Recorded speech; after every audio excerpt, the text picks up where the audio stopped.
کہ وہ بات سچی ہے بھی کہ نہیں۔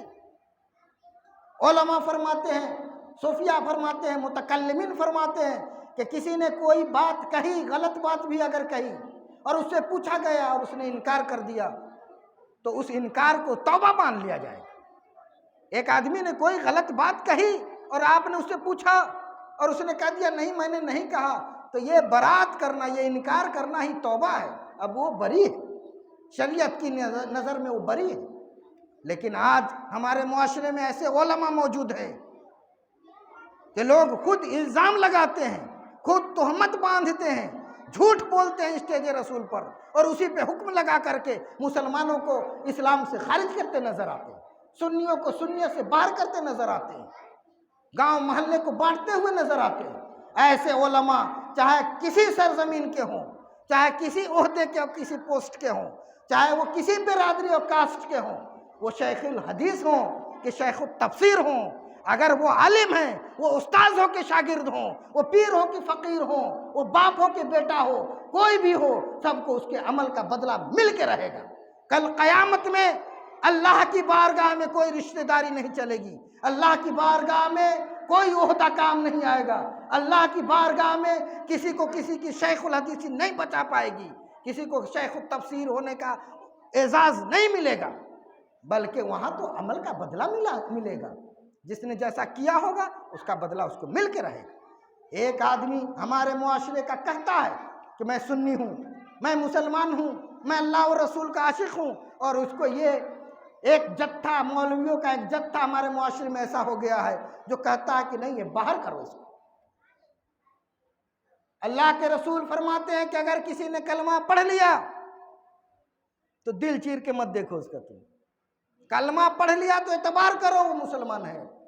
کسی نے سلام کیا تو اس کو مسلمان جانو، کیونکہ مسلمان ہی سلام کرتا ہے جناب۔ اللہ کے رسول فرماتے ہیں کہ قبلہ کی طرف رخ کر کے جو نماز پڑھ رہا ہے، جو ہمارا ذبیحہ کھا رہا ہے، وہ ہم میں سے ہے، اس کی جان، اس کی مال کی حفاظت کی جائے گی۔ اس مفہوم کی متعدد حدیثیں آئی، پتہ نہیں کس نظر سے یہ حدیث پڑھتے ہیں، معلوم نہیں کس خیال سے یہ درسگاہ اسلامیہ میں بیٹھ کے اسلام کی تعلیمات دیتے ہیں۔ ایسے علماء جو اللہ کے رسول کی حدیثوں کو، اللہ کے فرمان کو، رسول اللہ کے ارشادات کو پامال کرتے ہیں اپنی انا کی خاطر، اپنی شہرت کی خاطر، اپنے عہدے کی خاطر، تو یہ لوگ قابل مذمت ہیں، اور قیامت کے دن ان کا جب کھلے گا پول تو انہوں دیکھیں گے اپنی آنکھوں سے۔ ایسے علماء کو چاہیے کہ اگر کسی پہ جھوٹ باندھا، کسی پہ تہمت لگایا، ایسے لوگوں کو چاہیے کہ جس کے بارے میں آپ نے تہمت لگایا اسے معافی مانگے، اس سے معافی مانگیے، اور آپ اپنے عمل سے، اپنے کردار سے توبہ کیجیے۔ اگر ایسے لوگ توبہ نہیں کرتے، معافی نہیں مانگتے ہیں، تو اللہ رب العزت کے حساب کا انتظار کریں، اللہ رب العزت کے فیصلے کا انتظار کریں۔ اللہ کی بارگاہ میں فیصلہ ہو کے رہے گا، اللہ کی بارگاہ میں فیصلہ ہو کے رہے گا۔ اللہ کو مانا ہم نے، رسول کو مانا ہم نے، فرشتوں کو مانا ہم نے، اللہ کی کتابوں کو مانا ہم نے، آخرت کے دن کو مانا ہم نے، اچھی بری تقدیر کو مانا ہم نے، مرنے کے بعد اٹھائے جانے پہ ایمان لایا میں نے۔ اب کسی مولوی کو ماننے کی ضرورت نہیں ہے۔ اب میں کہوں کہ جو مولانا ثاقب علیمی کو نہ مانے وہ مسلمان نہیں، تو میں خود ہی اپنے ایمان کا جائزہ لوں۔ مولانا ثاقب علیمی نہ دین ہے، نہ اسلام ہے، نہ رسول ہے، نہ خدا ہے۔ ہاں، مولانا کو مولانا مانیں گے ہم، مسلمان کو مسلمان مانیں گے ہم، انسان کو انسان تسلیم کریں گے ہم، کوئی اللہ والا ہے اللہ والا مانیں گے ہم، لیکن ان کو ماننے کا نام دین نہیں ہو سکتا جناب۔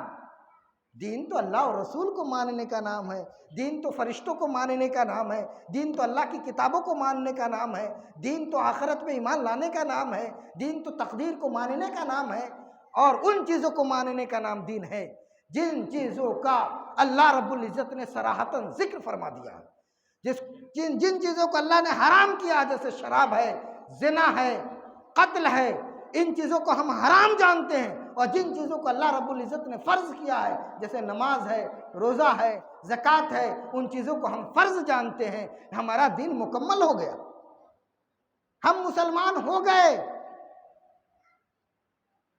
اب کسی عالم کو مان لینے کا نام کہ نہ مانو تو مسلمان نہیں رہو گے، یہ سارے فارمولے غلط ہیں، یہ مولویوں کے بنائے ہوئے ہیں، ایسے فارمولے سے دین نہیں پڑھنے والا، دین مٹنے والا کام کر رہے ہو تم۔ مسلمانوں کو جوڑنے کی باتیں نہیں ہو رہی ہے، یہ توڑنے کی باتیں ہو رہی ہے۔ ہر آدمی کہے کہ ہمارے پیر کو مانو تو مسلمان ہو گئے، ہر شاگرد کہے کہ میرے استاد کو مانو تو مسلمان بنو گے۔ تو بتائیے، آپ کا استاد نہ ہو گیا کہ خدا ہو گیا؟ آپ کا پیر نہ ہو گیا کہ وہ اللہ کے رسول ہو گئے؟ اللہ کو مانا، رسول کو مانا، اور ان چیزوں کو مانا جو اللہ اور رسول لے کر کے آئے، بھیجا اللہ نے، ان چیزوں کو مان لینے کا نام دین ہے۔ اب ان کو عمل میں لایا جائے، اب ان کو عمل میں لایا جائے۔ جب ہم عمل کرنے لگیں گے تو دین کو مانا اور دین پہ عمل کیا تو ہم مومن بھی ہیں اور متقی بھی ہیں، مومن بھی ہیں اور متقی بھی ہیں۔ دین کو مان لینے کا نام ایمان، اسلام، اور دین پہ عمل کرنے کا نام تقوی اور صلاح۔ تو ہم صالحین میں بھی ہو گئے، عاملین میں بھی ہو گئے، اور متقین میں بھی ہمارا اللہ نے چاہا تو شمار ہونے لگے گا۔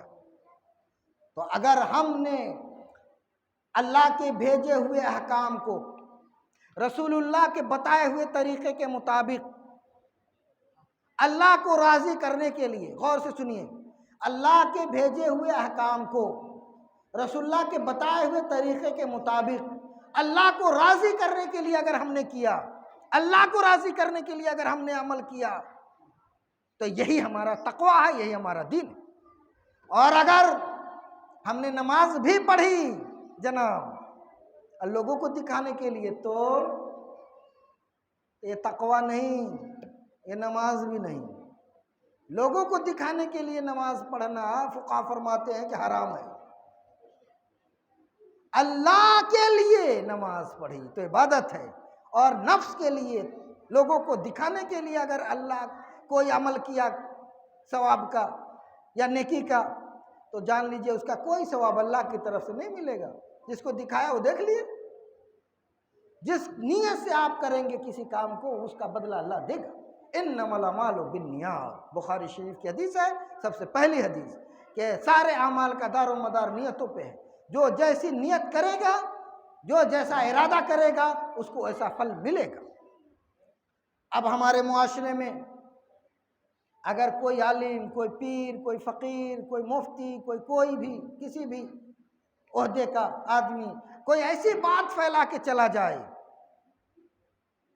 جس سے امت بٹے، فتنہ اور فساد بڑھے، تو آپ جان لیجئے کہ وہ آدمی سب کچھ ہو سکتا ہے، عالم ہو سکتا ہے، فقیہ ہو سکتا ہے، محدث ہو سکتا ہے، مفسر ہو سکتا ہے، نمازی ہو سکتا ہے، حاجی ہو سکتا ہے، لیکن یہ جان لیجئے کہ نبی کے دین کا نائب نہیں ہو سکتا، مبلغ نہیں ہو سکتا، رسول اللہ کا سچا عاشق نہیں ہو سکتا وہ شخص۔ کیونکہ جو رسول اللہ کا نائب ہوگا وہ رسول اللہ کی طرح لوگوں کو جوڑے گا، لوگوں کو توڑے گا نہیں۔ اللہ کے رسول صلی اللہ علیہ وسلم کا ایک عمل سناتا ہوں، اس کے بعد بات اپنی ختم کروں گا۔ درود پاک پڑھیے، اللہم صلی اللہ سیدنا شفینا مولانا محمد بارک وسلم، صلاۃ یا رسول اللہ یا حبیب اللہ۔ ایک یہودی لڑکا تھا، یہودی دوسری قوم کا، وہ لڑکا نبی صلی اللہ علیہ وسلم سے محبت کرتا تھا، خدمت کرتا تھا۔ وہ بیمار ہو گیا۔ جب وہ یہودی بچہ بیمار ہو گیا، رسول اللہ صلی اللہ علیہ وسلم کو خبر پہنچی۔ آپ صلی اللہ علیہ وسلم اس کے گھر گئے، اس لڑکے کی عیادت کرنے کے لیے کہاں گئے؟ کہاں گئے؟ اس کے گھر گئے۔ آپ اگر کسی کی عیادت کرنے چلے جائیے گا تو معلوم ہے کیا ٹیگ لگے گا آپ کے اوپر؟ مولوی صاحب اسٹیج لگا کے کہیں گے صلح کلی ہو گیا۔ اگر آپ کسی غیر مسلم بچے کی عیادت کرنے چلے جائیے تو آپ کے اوپر کیا الزام لگے گا؟ کہ یہ تو صلح کلی ہو گیا۔ بولیے صحیح کہ نہیں؟ بلکہ اس سے بھی اوپر فتویٰ بھی لگ جائے گا۔ یہ ہے یہ دین ان کا، اور رسول اللہ کا دین سنیے۔ رسول اللہ تشریف لے گئے، اس بچے کے سرہانے بیٹھ گئے، اس بچے کے سر پہ ہاتھ رکھا اور اس سے بات کرتے رہے، اور اس کو فرمایا کہ اے بچے، تمہارا آخری وقت ہے، کلمہ پڑھ لو، اللہ کو ایک جان لو، مجھ کو رسول جان لو اس کا۔ وہ محبت کرتا تھا۔ وہ نوجوان بچہ، یہودی بچہ کلمہ پڑھ لیا، لا الہ الا اللہ محمد رسول اللہ۔ جب اس نے کلمہ پڑھ لیا، رسول اللہ باہر تشریف لائے، آپ کا چہرہ مسکرا رہا تھا۔ صحابہ نے عرض کیا یا رسول اللہ کیا ہوا؟ آپ فرماتے ہیں کہ اس بچے نے اللہ کے فضل سے کلمہ پڑھ لیا ہے، وہ جہنم کی آگ سے بچ گیا، اللہ نے اس کو جہنم کی آگ سے بچا لیا۔ اور آپ اللہ کا شکر کرنے لگے۔ صرف کلمہ پڑھا تھا اس نے، نہ بھی نماز پڑھی تھی، نہ زکوٰۃ دیا تھا، نہ کوئی عمل جانا تھا۔ اللہ کے رسول فرما رہے ہیں کہ اس کلمے کی عظمت کی وجہ سے، اس کلمے کی برکت کی وجہ سے اللہ نے اس کو جہنم کی آگ سے بچا لیا۔ کلمہ طیبہ کی یہ عظمت ہے۔ سن لے یہ علماء صلحاء محدثین کہ تم کلمے کی عظمت کو پامال کرتے ہو اسٹیج رسول سے، کہ کلمہ پڑھنے والے کو، سنیت کا دعویٰ کرنے والے کو، سنیت کی تبلیغ کرنے والے کو تم اسلام سے خارج کرتے ہو، تم کلمہ طیبہ کی عظمت کو پامال کرتے ہو۔ رسول اللہ کی بارگاہ میں تم گرفتار کیے جاؤ گے، اللہ کی بارگاہ میں تم عذاب کے مستحق بنو گے۔ اگر تم نے آج اپنے اعمال سے توبہ نہیں کیا، اگر تم نے آج اپنے اس قسم سے، بہتان سے، افترا سے، اپنی چال بازی سے اگر باز نہیں آئے، اور نیک صالحین پر جو تم نے تہمت لگائی ہے، مسلمانوں کو جو کافر بنانے کی روش تم نے اختیار کی ہے، جو اہل سنت کی روش نہیں ہے، تو جان لو تم کہ قیامت میں بھی رسوا ہوگے اور دنیا میں بھی تیری رسوائی ہو کے رہے گی۔ اللہ کے رسول کلمے کی عظمت بتا رہے ہیں کہ ایک یہودی بچہ کلمہ پڑھ لیا، جہنم کے عذاب سے بچ گیا ہو۔ اللہ کے رسول خوش ہو رہے ہیں، اللہ کا شکر ادا کر رہے ہیں۔ آج ہم نے کلمہ پڑھانا چھوڑ دیا جناب، آج ہم نے کلمہ پڑھنے والے کو نکالنے کی روش اختیار کر لی، آج ہم نے لوگوں کو سنی بنانا چھوڑ دیا، اب سنیوں کو کافر بنانے کی روش اختیار کر لی۔ یہی وجہ ہے کہ یہ جتھا مٹتا جا رہا ہے، یہ گروپ ختم ہوتا جا رہا ہے اور جگہ جگہ ذلیل و خوار ہو رہا ہے۔ تو اس جتھے کو اپنی اصلاح کرنی چاہیے، اور اس جتھے کے لیے، اس گروہ کے لیے، اس فرقے کے لیے ہم اللہ سے ہدایت کی دعا کرتے ہیں کہ ہر وہ آدمی جو دین کو چھوڑ دیا، اہل سنت کی روش کو چھوڑ دیا، اور اپنی روش کو وہ اہل سنت کی روش بنانا چاہتا ہے، اپنے معاملے کو وہ دین بنانا چاہتا ہے، اپنی طبیعت کو شریعت بنانا چاہتا ہے، ایسے لوگوں کے حق میں ہم دعا کرتے ہیں اللہ اسے ہدایت عطا فرمائے، اللہ انہیں انصاف کرنے اور انہیں شعور عطا فرمائے اور انصاف کرنے کی توفیق عطا فرمائے۔ اپنے اعمال پہ وہ غور کریں، اپنے اعمال کا وہ جائزہ لیں۔ ایسے علماء اگر کسی بھی خطے میں ہوں، کسی بھی جماعت میں ہوں، کسی بھی گروہ میں ہوں، کسی بھی برادری میں ہوں، تو جان لیجئے کہ وہ قابل احترام نہیں ہے۔ لیکن ایک بات یاد رکھیے عزیزان ملت اسلامیہ کہ کوئی بھی جماعت ایسی نہیں جس جماعت میں کچھ اچھے لوگ نہیں ہیں۔ ہر گروہ میں، ہر سلسلہ میں اچھے لوگ بھی ہیں اور برے لوگ بھی ہیں۔ تو جو اچھے ہیں ان کا احترام کیا جائے گا، اور جو برے ہیں ان کا احترام نہیں کیا جائے گا۔ کسی رشتے کی بنیاد پر کسی کو رسپیکٹ نہیں دیا جائے گا، بلکہ تقوی کی بنیاد پر رسپیکٹ دیا جائے گا۔ اللہ کے رسول صلی اللہ علیہ وسلم نے حضرت بلال رضی اللہ تعالیٰ عنہ کو کعبے کی چھت پہ چڑھا دیا، فرمایا اذان دو بلال۔ حضرت بلال چھت پہ چڑھ کے اذان دینے کے لیے جب تیار ہوئے تو بعض لوگوں نے کہا کہ اس غلام کو اذان دینے کا شرف مل گیا، یہ غلام، یہ کالا کلوٹا اذان دے رہا ہے، اچھا ہوا ہمارے باپ دادا نہیں تھے، مر گئے، چودھری لوگ تھے معاشرے میں، تو چودھریوں کو اچھا نہیں لگا۔ یہ خبر رسول اللہ صلی اللہ علیہ وسلم تک پہنچ گئی۔ آپ صلی اللہ علیہ وسلم ابھی خاموش تھے کہ آیت کریمہ نازل ہو گئی، اِنَّا خَلَقْنَاكُم مِّن ذَكَرٍ وَأُنثَىٰ وَجَعَلْنَاكُمْ شُعُوبًا وَقَبَائِلَ لِتَعَارَفُوا إِنَّ أَكْرَمَكُمْ عِندَ اللَّهِ أَتْقَاكُمْ إِنَّ اللَّهَ عَلِيمٌ خَبِيرٌ۔ یہ لوگوں، ہم نے تم کو ایک مرد ایک عورت سے پیدا کیا ہے، شک ہے اس میں؟ ہم سب ابن آدم ہیں کہ نہیں ہیں؟ حضرت آدم حضرت حوا سے ہم سب لوگ ہیں کہ نہیں ہیں؟ ساری انسانیت حضرت آدم کی اولاد ہے۔ تو ہم نے تم کو ایک مرد ایک عورت سے پیدا کیا ہے اور تم کو الگ الگ شعبوں میں قبیلے میں بنایا ہے، الگ الگ علاقے میں بانٹا ہے۔ کیوں بانٹا ہے؟ تاکہ تم آپس میں ایک دوسرے کو پہچان سکو کہ کوئی مظفر پور کا ہے، کوئی ویشالی کا ہے، کوئی سیتامڑھی کا ہے، کوئی مدھوبنی کا ہے، کوئی دربھنگا کا ہے، الگ الگ ضلع میں، الگ الگ قبیلے میں، الگ الگ گاؤں میں، اس لیے ہے کہ ایک انٹروڈکشن ہو سکے، تعارف ہو سکے۔ ان اکرمکم عند اللہ اتقاکم۔ لیکن اگر اس بنیاد پہ تم فخر کرتے ہو کہ ہم فلاں خاندان کے ہیں، فلاں گاؤں کے ہیں، فلاں علاقے کے ہیں، قابل احترام ہو، تو نہیں، ان اکرمکم عند اللہ اتقاکم، بے شک اللہ کی بارگاہ میں عزت والا وہی ہے جو اللہ سے زیادہ ڈرنے والا ہے۔ جو اللہ سے ڈرنے والا ہے وہی عزت والا ہے۔ جو اللہ سے ڈرتا ہے وہ عزت والا ہے، جو نہیں ڈرے گا وہ عزت نہیں پائے گا۔ ان اکرمکم عند اللہ اتقاکم ان اللہ علیم خبیر، بے شک اللہ تعالیٰ علم رکھنے والا اور خبر رکھنے والا۔ اللہ تعالیٰ کی بارگاہ میں کیا چیز چھپی ہوئی جناب؟ ہم یہاں آپ کو دھوکہ دے سکتے ہیں، ہم اپنے مقتدیوں کو دھوکہ دے سکتے ہیں، ہم اپنے قوم کو دھوکہ دے سکتے ہیں، کیا اللہ کو بھی دھوکہ دے لیں گے آپ؟ اللہ کی بارگاہ میں کوئی چیز چھپی ہوئی نہیں ہے۔ تو جو آپ کے دل میں ہے اس کا آپ جائزہ لیجئے، دل چیر کے دیکھنے کا نہ آپ کو حق ہے نہ ہم کو حق ہے۔ اگر ہم نے کوئی ایسی بات دل میں چھپا رکھی ہے تو اللہ جانتا ہے، آپ نے چھپا رکھی ہے تو اللہ جانتا ہے۔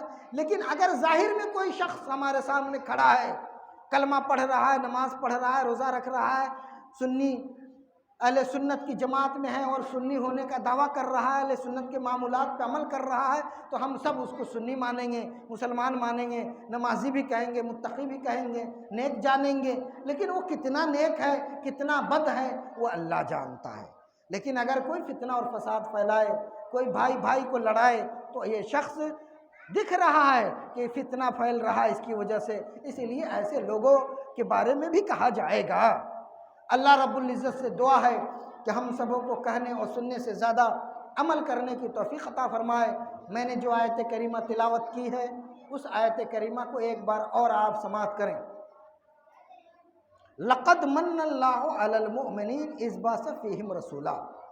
اللہ تعالیٰ نے کیا فرمایا کہ اللہ نے تمہارے اوپر احسان فرمایا کہ تمہیں میں سے تمہارے درمیان ایک رسول بھیجا، یتلو علیہم آیاتہ، جو رسول تمہارے اوپر اللہ کی نشانیاں بیان کرتے ہیں، جسے تم اللہ تک پہنچتے ہو، اللہ کو جانتے ہو، اللہ کی معرفت حاصل ہوتی ہے۔ وَيُزَكِّيهِمْ، اور تمہارے قلوب کو ستھرا کرتے ہیں، تم کو پاک کرتے ہیں۔ يُعَلِّمُهُمُ الْكِتَابُ وَالْحِكْمَةَ، اور وہ نبی تم کو کتاب اور حکمت کی تعلیم سے آراستہ کرتے ہیں۔ ان کانوا من قبل لفی ضلال مبین، اگرچہ تم لوگ اس سے پہلے کھلی ہوئی گمراہی میں تھے، تو اب اس گمراہی سے نکل گئے، کیونکہ رسول آئے، ہادی آئے، رہنما آئے، تو انہوں نے تم کو ہدایت کے نور سے، ہدایت کے چشمے سے آراستہ کر دیا، آگاہ کر دیا، سیراب کر دیا، اور تم اپنی گمراہی سے نکل کر کے ہدایت کے راستے پہ گامزن ہو گئے۔ اب یہ ہدایت کا راستہ، ہدایت کا سلسلہ چلتا رہے گا۔ اب علماء، صالحین، محدثین، صوفیاء، دعات، یہ اپنے رسول کے دین کو، اللہ کی تعلیمات کو امت تک ہمیشہ پھیلاتے رہیں گے۔ تو جن سے آپ کا دل بھرے، جن کی صحبت میں بیٹھنے سے آپ کے دل میں اللہ کی یاد تازہ ہو، رسول اللہ کی محبت پیدا ہو، دین پہ عمل کرنے کا جذبہ پیدا ہو، گناہوں میں شرمندگی ہونے لگے کہ ہم نے گناہ کیا، ہمارا دل شرمندہ ہے، من شرمندہ ہے، تو جان لیجئے کہ ایسے لوگ غنیمت ہیں اور ان کے دامن سے وابستہ ہو جائیے۔ بھائی ان کی صحبت میں بیٹھنے سے میرا دل زندہ ہوتا ہے، ان کی صحبت میں بیٹھنے سے ہم کو اللہ کی یاد آتی ہے، ان کی صحبت میں بیٹھنے سے ہم گناہوں سے باز آنے لگتے ہیں۔ تو ایسے لوگوں سے آپ محبت کیجئے اور ایسے لوگوں سے اپنا رشتہ جوڑ لیجئے۔ لیکن کوئی ضروری نہیں ہے کہ آپ دوسرے کے بارے میں بھی فیصلہ کرتے پھریے۔ آپ کو جو اچھا لگے اس کو مانیے اور دوسرے کے بارے میں اللہ کے سپرد کر دیجیے۔ آپ کو کوئی حق نہیں ہے کہ سب کے بارے میں فیصلہ کرتے پھریے۔ اللہ نے آپ کو مکلف نہیں بنایا ہے۔ جس کا پیر اچھا لگتا ہے اپنے پیر کی بات مانے، جس کو اپنا استاد اچھا لگتا ہے اپنے استاد کی بات مانے، جس کو اپنا امام اچھا لگتا ہے اپنے امام کی بات مانے، لیکن دنیا کو اپنے امام کی بات منوانے کی جرات نہ کرے، جبر نہ کرے کہ کہ میرے امام کو، میرے پیر کو، میرے شیخ کو جو نہیں مانے گا وہ مسلمان نہیں ہے، سنی نہیں ہے۔ اگر کوئی ایسا کہتا ہے تو جان لیجئے کہ وہ آدمی ہدایت سے تھوڑا بھٹکا ہوا ہے، اہل سنت سے تھوڑا ہٹا ہوا ہے، کیونکہ کسی کو حق نہیں ہے کہ وہ یہ کہے کہ جو میرے باپ کو باپ نہ کہے وہ آدمی نہیں، وہ مسلمان نہیں، وہ انسان نہیں، جو ہمارے پیر کو پیر نہ مانے وہ مسلمان نہیں، یہ کسی کو رائٹ نہیں ہے بھائی میرے۔ تو اگر کوئی ایسا کہتا ہے تو آپ جان لیجئے کہ وہ آدمی صحیح نہیں، غلط ہے۔ اللہ تعالی ہم لوگوں کو ان موٹی موٹی باتیں جو ذکر کی گئی ہے، دین کی وہ موٹی موٹی باتیں جو فرائض و واجبات سے ہے، جو ہر آدمی کو جاننا اس کا ضروری ہے، ان باتوں کو سمجھنے اور سمجھ کے عمل کرنے اور پھر اپنی نسل تک پہنچانے کی توفیق رفیق عطا فرمائے۔ کہنے سننے میں جو غلطیاں ہوئیں، لغزشیں ہوئیں، خطائیں ہوئیں، اللہ رب العزت اپنے فضل سے، اپنے رسول کے طفیل، اپنے صالحین بندے کے طفیل معاف فرمائے اور اس مجلس کو مقبول فرمائے۔ اس مجلس میں جتنے لوگ حاضر ہیں یا اس مجلس کی بات کو جتنے لوگ جہاں سے بھی سن رہے ہیں، اللہ تعالیٰ ان سبوں کو اپنے دین کا سچا پکا عامل اور عالم بنائے، آمین ثم آمین۔